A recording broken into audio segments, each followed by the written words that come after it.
오늘 두렵고 떨리는 마음으로 이 자리에 섰습니다. 우리 먼저 기도하고 우리 은혜 나누도록 하겠습니다. 함께 기도하시겠습니다. 하나님 아버지, 이 새벽에 주님 앞에서 나와 예배로 하루를 열게 하시니 감사드립니다. 이 시간 제네바 UN 강원 청소년 국제 리더십 프로그램 참석으로 출장 중인 우리 이수영 담임 목사님을 성령으로 인도하셔서 은혜와 비전의 여정이 되게 하여 주시옵소서. 함께 나누는 말씀과 기도 가운데 성령님이 넘치게 하실 줄 믿사오며 예수님의 이름으로 기도하였습니다. 아멘. 할렐루야. 우리 서로 함께 인사 나누시겠습니다. 성령으로 충만합시다. 네, 감사합니다. 아까 소개해드린 대로 우리 담임 목사님 지금 비행기 안에 계실 줄 믿습니다. 제네바에서 있는 우리 강원도 학생들의 UN 강원도 청소년 국제 리더십 프로그램으로 지금 출장 중이신데, 우리 성도님들께서는 우리 담임 목사님 출장 기간 동안에 하나님께서 준비하신 다음 세대들이 열방을 향한 비전을 펼칠 수 있는 귀한 프로그램의 아름다운 성과와 목사님의 건강과 일정을 위해서 기도해 주시기를 바랍니다. 오늘 생명의 삶의 순서에 따라서 주신 말씀, 우리 열왕기 하 12장 19절부터 21절까지의 말씀을 중심으로 해서 성령님께 의지하면서 끝까지 지켜내는 믿음이라는 제목으로 함께 은혜를 받기를 원합니다. 우리 어제의 말씀이었던 열왕기 하 12장 1절 말씀입니다. 우리 하나님, 신실하신 하나님께서는 유다의 다윗 왕조를 지키시겠다는 그러한 약속대로 요아스는 하나님의 은총으로 여호세바와 여호야다의 손길 등을 통해서 아달랴로부터 목숨을 구하고 6년을 성전에서 숨어 지내다가 이제 7살을 맞이하면서 남유다의 왕으로 즉위합니다. 2절에 보게 되면 요아스는 여호야다의 교훈을 받는 동안 정직했으나 산당들은 제거하지 못하고 백성들이 여전히 산당에서 제사하며 분향한 것은 내용이 있습니다. 그러한 남유다의 깊이 뿌리박은 그러한 산당 예배를 야합의 딸 아달랴를 처단한 유다의 다윗 왕조도 제거하기가 힘들었습니다. 제약의 뿌리가 너무 깊었습니다. 우리가 한국 생활에서도 신앙 생활을 하는 데 있어서 만난 장벽 중에 가장 큰 걸림돌의 하나가 뿌리 깊은 유교식 제사의 문화일 것입니다. 여기서 잠깐 하나님께서 저희 가정에 베푸신 그러한 제사에 관한 은혜에 대해서 함께 잠깐 나누도록 하겠습니다. 저와 아내 김하숙 권사는 이제 예수님을 영접하고 신앙이 점점 성장을 하면서 우리 부모님들이 당연히 이제 예수님을 구주로 영접하시고 대대로 이어온 그러한 가계의 조상 숭배의 관습에서 벗어나서 하나님을 섬기는 축복의 집안으로 일으켜 주실 것을 기도하게 되었습니다. 그러나 아버님께서 우리 그리스도를 삶 가운데 모셔드리고 또 신앙생활을 하시는데 가장 큰 건들이 된 것은 우리 이 한국 문화에서 가장 뿌리박았던 제사였습니다. 아버님께서는 일찍이 아버님 제게 할아버지가 되시겠죠. 일찍 여의시고 3대 독자로서 또 6대 종손이십니다. 그럼 저는 7대가 되겠죠. 저도 7대 종손입니다. 이런 종손으로서 조상 숭배왕과 함께 제사를 드리는데 열심히셨고 또 그것이 놓칠 수 없는 가치관이셨기 때문에 그리스도를 영접하시는 것이 굉장히 큰 힘든 그런 걸림돌이었습니다. 당연히 저도 그러한 문화 속에서 어려서부터 7번의 기제사, 4대 봉사잖아요. 그러니까 8분인데 할머니가 살아계셨기 때문에 7번의 기제사, 또 뭐 추석, 그 다음에 설, 또 시제, 이러한 조상 숭배, 제사의 문화에 젖어 있었기 때문에 너무나 익숙했기 때문에 그것을 떨치고 그리스도 안에 들어온다는 것이 굉장히 어려운 문제였습니다. 이렇게 그러한 가정 속에서 저희가 아내와 함께 그리스도를 믿고 우리 교회에 나오기 시작하면서 가장 큰 어려움도 저에게 갖고 있던 가장 큰 어려움이 마찬가지로 제사였습니다.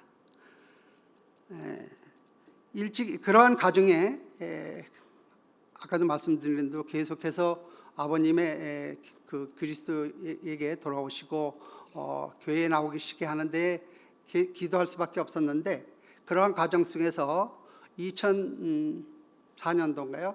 이제 아버지 학교 과정 중에서 저희가 춘천에 아버지 학교를 열기 전에 태백으로 다니면서 동해군요. 동해에 다니면서 아버지 학교를 참여를 하게 되는데, 아버지 학교를 하신 분들은 다 아시겠고 또 어머니 학교를 하신 분들도 다 아시겠지만 그 과정 중에 가장 중요한 프로그램 중에 하나가 아버지께 편지 쓰기가 있었습니다. 아버지께 편지 쓰는 과정을 통해서 저의 그동안 육신의 아버지를 일찍 여의신 아버지께, 또 저는 또 그러한 아버님을 뵈면서 가졌던 그러한 감정을 진솔하게 글로 쓰면서 또 아버지께 예수 그리스도를 소개하는 그런 시간을 가졌었습니다. 거기에 아버님으로서는 오랜만에 쓴 아들의 그 편지, 또 그리스도를 소개하는 그러한 편지 속에 이제 하나님께서는 그것을 통해서 아버님의 마음을 움직이시기 시작을 하셨습니다. 그래서 그러한 과정에 아버님께서는 또 진솔하게 답을 쓰는 그러한 순서를 갖게 되었고, 또 그것을 발표하는 우리 아버지 학교 교회에서 그런 답을 쓰는 편지를 발표하는 그런 시간을 가졌습니다. 아버지께서는 진솔하게 그동안의 당신의 마음을 전하시면서 서서히 마음이 움직이기 시작을 해서 그 이후로 어머니와 함께 교회에 등록을 하시면서 이제 첫발을 내디셨습니다. 그러나 그것은 시작이었습니다. 이제 그러한 그 첫발은 내디셨지만 그러한 아까도 말씀드린 조상 대대로 내려왔던 조상 숭배와 제사에 관한 그러한 가치관은 어쩔 수 없었습니다. 그런 가운데 하나님께서 이제 교회로 나오기 시작한 아버님을 이제 변화시키기 위해서 하나님께서는 특단의 조치를 하셨습니다. 그것의 대상이 제가 되었습니다. 하나님께서는 이제 저를 흔듦으로 해서 아버님의 마음을 움직이게 하셨습니다. 그 아버님께서 교회에 나오기 시작하시면서 엄청난 은혜의 변화와 함께 제게는 시련의 시간이 다가왔습니다. 아까 말씀드린 대로 저도 7대 종손이지 않습니까? 제 7대 종손이 저를 흔들기 시작을 하셨습니다. 그게 8월 말균경부터 이유 없이 밀려오기 시작하는 그러한 일에 대한 저의 중압감, 꼬리는 무는 무력감, 또 두려움으로 잠을 이루기가 제가 힘들었습니다. 심한 정신적 스트레스로 눈에 띄게 몸이 야유어가기 시작했고, 이를 지켜보는 아내가 옆에서 안타까워했습니다. 아내는 제게 기도하면서 이기자고 했으나 사탄은 저를 그냥 두지 않았습니다. 저를 더욱더 기도하지 못하게 했고, 점점 낭망하게 했고, 무기력하게 했고, 의사의 도움을 받아야 할 정도로 어려운 지경에 이르렀습니다. 그동안 교만한 믿음의 의와 세상적인 그러한 가치관으로 둘러싸인 저의 모습을 깨닫게 하셨고, 하나님의 돌보심이 없으면 아무것도 아닌 저의 모습을 보게 되었습니다.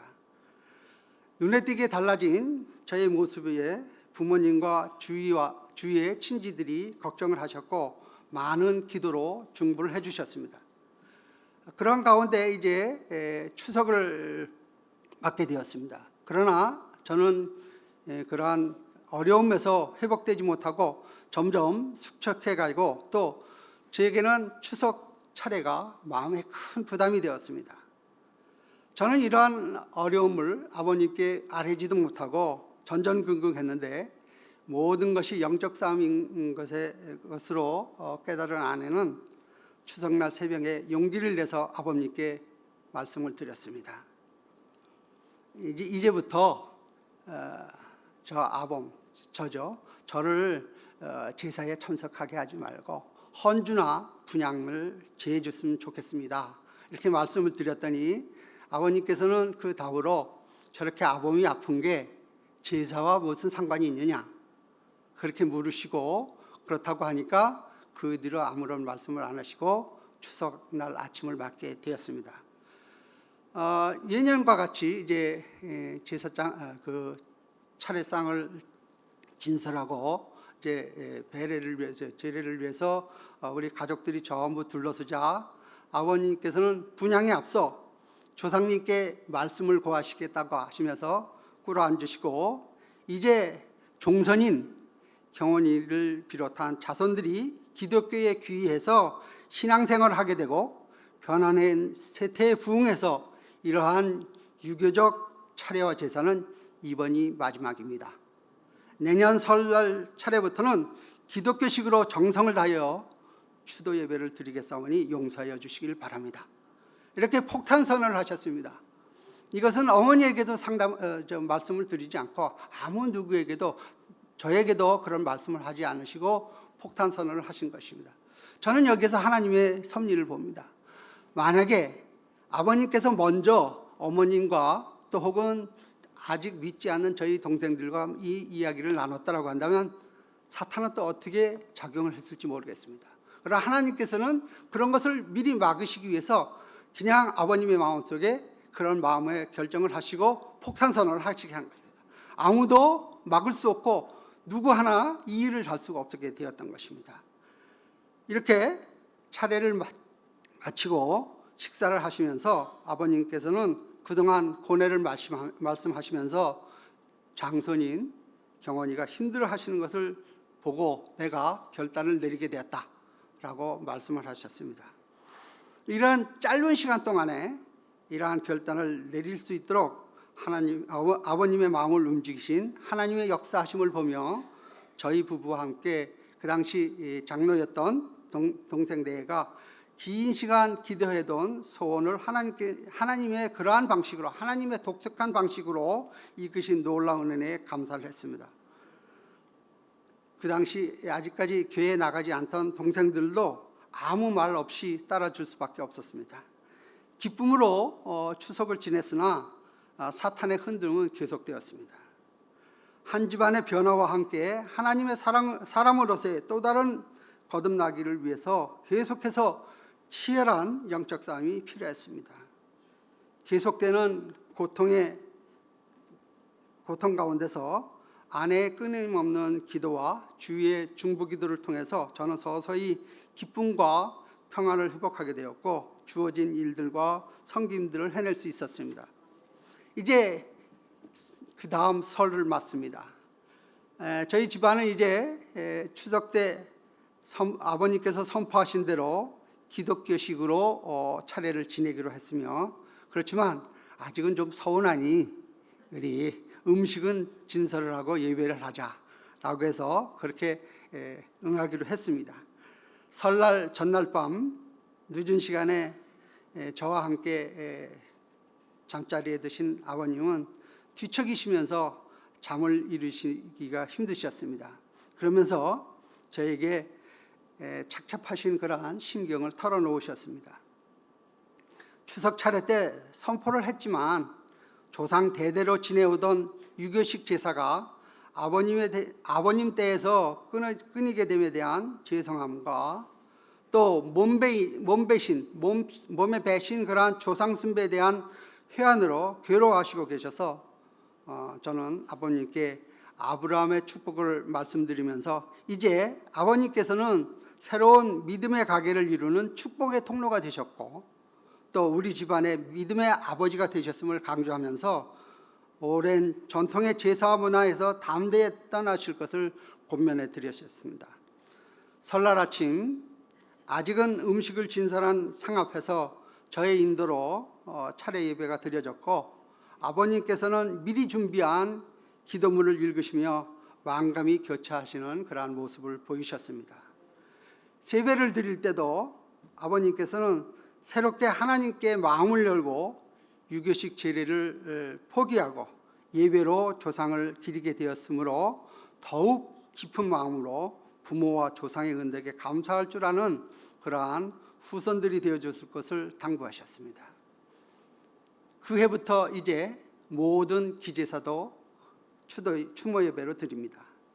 제가 인도하고 함께 찬양하면서 준비한 아버님께서 미리 직접 준비하신 기도문으로 기도를 올리시는 아버님을 뵐 때마다 하나님의 인도하심에 따라서 우리가 결단을 하고 새로운 가계의 역사를 열었던 위대한 믿음의 조상 아브라함의 모습을 보게 되었습니다. 하나님 나라의 기쁜 소식은 주님의 놀라운 계획 가운데 아버님께 전해졌고, 조상 숭배의 덫으로 잡혀있던 아버님의 마음을 열어서 영성을 회복시키셨고, 또 그해 여름 어머니와 함께 두 분이 함께 우리 교회에서 세례를 받으셨습니다.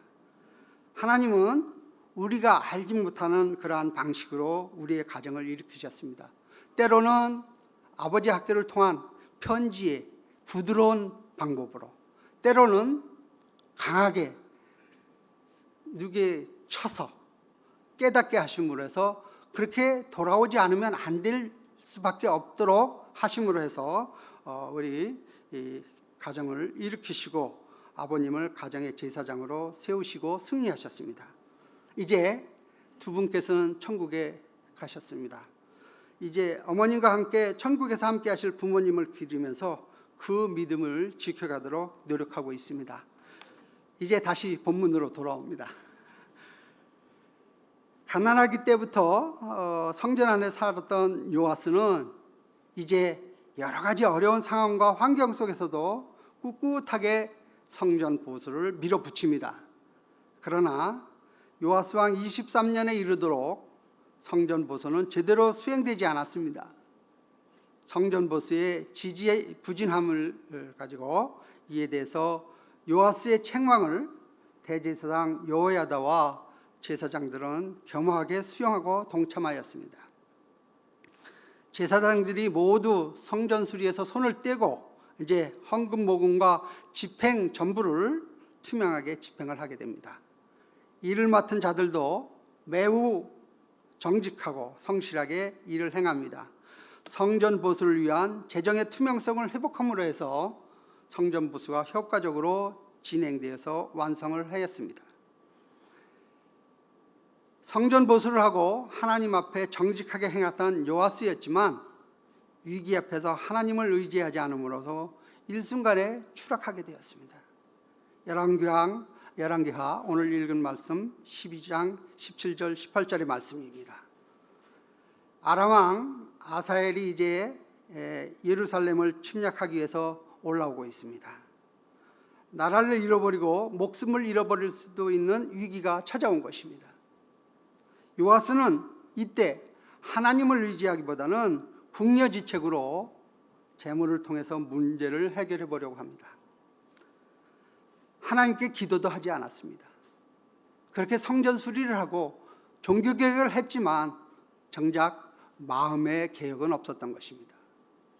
그는 선조 때부터 하나님께 바쳐진 성물과 왕궁에 있는 모든 금을 모아서 아람 왕 하사엘에게 뇌물로 바쳤습니다. 아람 왕은 큰 뇌물을 받고 만족하면서 돌아갔습니다. 겉으로 보면 이제 급한 불은 꺼졌고 문제는 해결되었습니다. 하나님께서는 이스라엘 백성들에게 하나님을 신뢰하면 그를 보호해 주시기로 이미 약속을 해주셨습니다. 그럼에도 불구하고 요아스는 하나님의 약속을 붙잡은 것이 아니라 금과 물질을 의지했던 것입니다. 지금 당장 눈앞에 보이는 문제만 해결하는데 급급했던 요아스는 하나님을 버렸습니다.